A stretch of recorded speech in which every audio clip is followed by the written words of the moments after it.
Ia toe whaatalofa atu Samoa usi mai le whaafonga i se tasi le nei o whaapoponga a tātou tala mai Samoa. Mai le tau tua le Loabay mo le nei aso Tofi.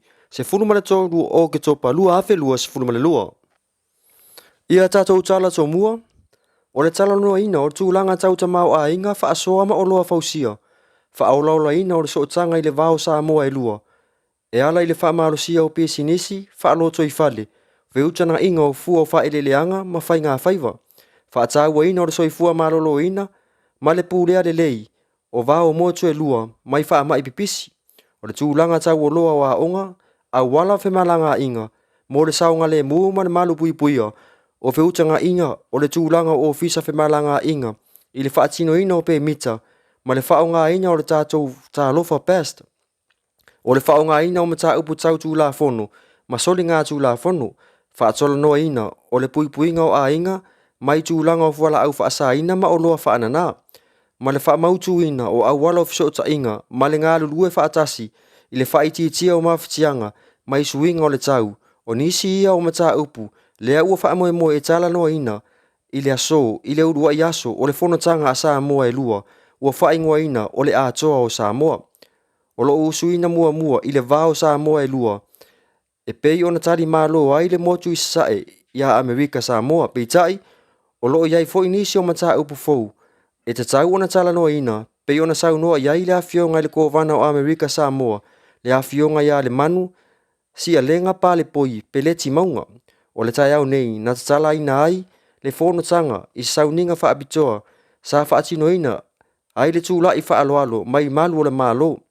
Mo le asia singa alana awhionga i le kovana, e le ngata i lea, o le sisi ina ae, ai o le tanga vai o malo e lua. Whaatasi ai ma le sauni ngā lotu pu na taita ia, e le awhionga le aki epe ko po o le ka le sia katoliko, ia alapati lui mata e linga. O lana saunoanga i le awhionga, i le kovana i le tai au nei. Na ia whaawetai ai le whaamoe moe ua tau nuu ma le manuia. Sa tau fia fo i le pangatia, ai o atu nuu i le larolangi i whaama ioti o le COVID-19 funma le iwa. Na saunoa fo i le tamaitai pale mia, e tali fo i tau i le saunoanga le awhionga i le kovana. E whaarua ina ai le nganga o le whaawitai, ona o le whaamoe moe ua tau nuu. Talu ona mae a reu lua i whelua inga, na iai le masina o iulai Amerika Samoa, ma o le aso, ma le aso a tai au, lea o le a wha atau tai ai le whonotanga ta ua. Ua whaamawina ai fo i tala wha asolo pito, le ulua i taimi, ua malanga mai ai le a whionga i le kovana ia le manu, peleti maunga i lau whanua o Samoa nei, talu ona tūla i mai i le taita inga i Amerika Samoa, ina ua tūla i mai ai le whainga māloa Samoa ua wa iei nei. Inisi o tātou tala, ua sāwale nia i le whātau sanga o alu lava le saola anga ale ali o pati chang ni, ma o loo whaawau pēa su e ngā le mtanga luenga o leo leo, po o whea tonu se vāenga o le atunu o loo lafi ai le ali. I le whailoa inga le vasenga o tu istala ma le ofisa whaasala lau o le mtanga luenga o leo leo, na whailo ai le awhionga le sui ko misina lalango i a papa li imo analisa tia i keti. E leo iai lava se alofanga e mawhai ai ona sola e se atu ma Samoa le ali, sau noa papa li, mo le silafia o le amatanga o le tausanga ua mawai, na wa ai le ali i se tasi o whainga a leo leo, sa whai ai le awhio anga o whale atiu, peitai, na wawe ona solo esa le nei ali i mai lea no whanga. Whai loa fo i papa li, e o mai lava i le taimi nei, e le i maua lava i leo leo le ali i ia si lau le lenga, po o si lau wha le lenga. Lea o loo tua ia ilo nos fa ia lea o se tina tu wisi malana whanau, sa ta whawhau i le taulanga i le vai aso na te nei. Wha iloa e papali o si lau le lenga, sa avea foi mapango ta ma ele i lewa o na maa ngalo mai le to ese. Ua ngaru lue whaatasi nei le ofisa o leo leo a Samoa ma le ofisa o tangata mai mo mai whafo. I le mata i tuwina o le sao ngale mua o tangata ta whawhau mai i Samoa. A o tū lata atu wai i le whaamana tui na waso fia o le nei tau sanga lua afe lua se fuluma lua. E a fuale atu langa, ona o le toe alia e on mai o nisi o winga le manuia, ua a fia ai le sao ngale mua tū wisi, o lo o a sia le atunu, ua tau vale ai ma le ingoa o Samoa i le lulangi. O lo o whaanga soro pea su usu enga a leo leo i le taimi nei, i le mata upu lea na a fia ai se tū wisi mai ni usila. Ina ua ave whaamalo sia se tasi o lii, sa tuli ona whaasalanga i le whale pui e ingoa ia si lau le lenga, le ato tupe ma le telefoni. O loo wha o ina fo isu enga ini mea to tino o mea pu e ata, sa wha o ngā ina i le pu po e ina o ata a au se talia o loo lau I loa ai le survivor. Lea fo'i o loo tele ai nisi o tamau a inga o Samoa e maua mai ai. Ai o lea fo'i, ua whai ai ni winga le mi ngau o le ngaoi ai le I uma o na pu e le ata. Ua whautu ina ai lo ofisa o leo le mamalu le atu nuu. Ina ia whaape nā o na mata I tu wina tangata whaape nei e mana o mi ai le visosoani ai mai se lava I tu wisi. Ma ia tatau, fo'i o na mata ala I tangata whaape nei e whaia nei ia mionga le mi ngau. Ia e whai wa tfoia tātou pū le tino le nei aso, mai se sau noanga I le sui ko mesina o leo le afionga ia papalii. Se umi tati se kita uku whapea before the ministry closed. Loabay, una whaamkon ia susu e se mta. Kole tulanga e tula fono le ta uso le se pangana wa lu mai le whaamasino o mali. Mua whai mai wa a ta le se mta whapea. Pato le e ia whaatisa ina whapea le loi sa. Ele whapea ngai wakua le whaamtalanga le whaamasino whapea o le iloa. E whai a toa le susu le manitanga me mona agela e whameri le woman college.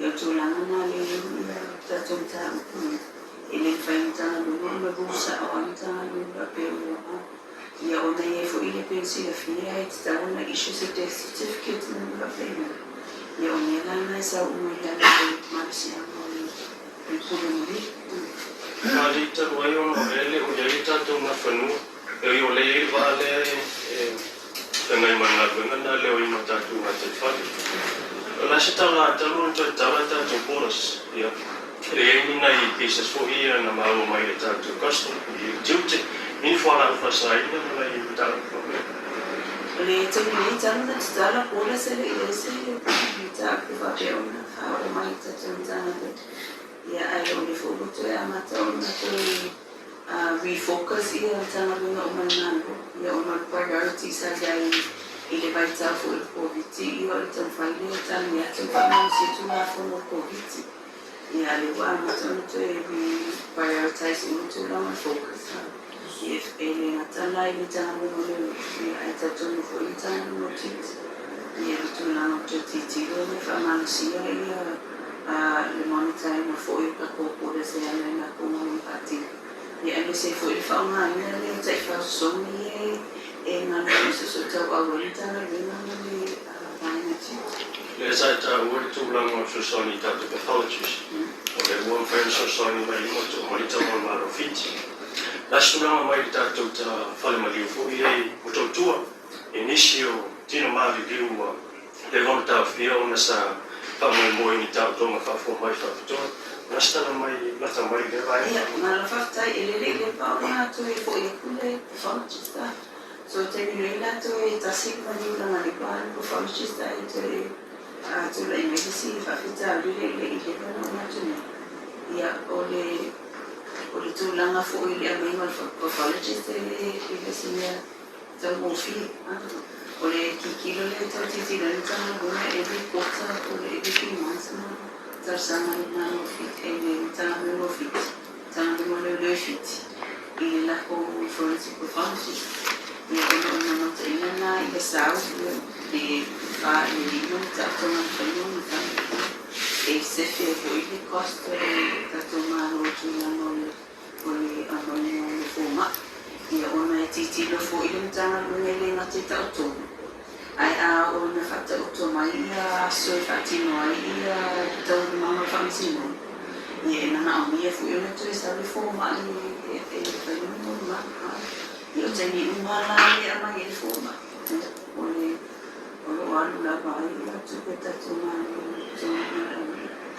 le tá por ele para falar isso está muito bem mas isso não vai sair na discussão desse a le tema rua e não tá o que sabe como se ele a mãe morreu ele pode ir para falar isso mas não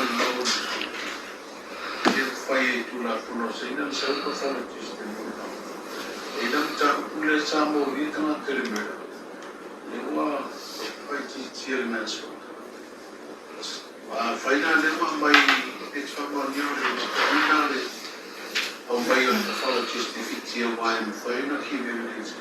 Ya, Fergus.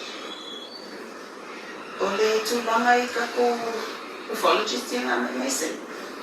Ia ono le sa mai I peri o le kaki weka ko lockdown. Ia tanwai ia ona le ele I tango ki ko le ame wale tini hana na tini na kilos. O le lua fele school. Ia ona o le tele fo I polisi I kia whangu mera na mana le tui ia mai ni wale mana ami. Ia nā lai antan whai e su e se susuani lata mai pe tango fi. O atu uai masani ona amai e kako malo o New Zealand na Australia. Ia peita I o kaini mo yung kako kong whai sa ibisi foma. O le lockdown, I le whape lockdown no Samoa, le lockdown o manala. Ia ai peita I o le ana whai ia whiutanga ina kong whai sa I.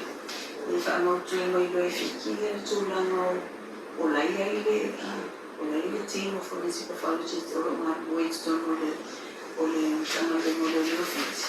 Ia nāmu whai e le komisina o whiti o le whaana tuku mai le lini forensic pathologist o whiti. Le insawa. Sana le kakalaka kōpolas. Ia le pewa, this is the most cheap option. Mo ka ko o le whamaafi. Tūlanga le whawhai o whia o mana mai. Ia se fui le tūlanga o conditions. But in terms of the officer in your murder manslaughter, the Jordan federal family to the Nino to Lamo with a Puyo of a Pion in the officer policy. That's that is it outside before the officer policy. Reducing the murder to manslaughter to Lamo to Ia o le nase o tonga o niso tūlanga o meo tupu so tātou atunu I Samoa nei mo lo si la fia. Mai le tautua le Loabay Samoa, whaafetai tele le mafuta mai, whaasoifua ia.